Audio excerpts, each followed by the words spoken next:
నేను కృతజ్ఞుడును అంటే అర్థం ఏంటి అంటే కృతజ్ఞుడు అంటే ఆయన చేసిన ఈ మేలుకి ఇక నేను ఆయన కొరకే నేను జీవిస్తా. నేను కృతజ్ఞుడును, ఇంత మేలు చేశాడే, ఇంత పరిస్థితిలో ఉన్న ఈ రోజు అంత విలువైన వ్యక్తిగా మార్చినవాడు ఆయన. నా జీవిత కాలం ఇక నేను ఆయన కొరకే నేను జీవించాలి, నేను ఆయన కొరకే నేను సమర్పించుకుంటాను.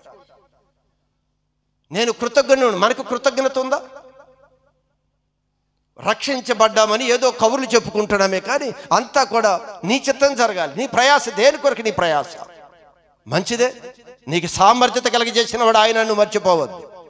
ఈరోజు ఉద్యోగమైన, వ్యాపారమైన, ఆరోగ్యమైన, అందమైన, బలమైన అనుగ్రహించి నీకు సామర్థ్యత కలిగజేసిన వాడు ఆయన.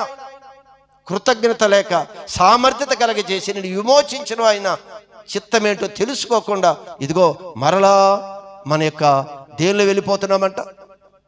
మన ఉద్దేశాలు నెరవేర్చుకుంటున్నాం, మన యొక్క ఆలోచన నెరవేర్చుకుంటున్నాం. కానీ ప్రభు అంటున్నాడు, ఇదిగో నీవు ఏం చెప్పాడు ఆయన?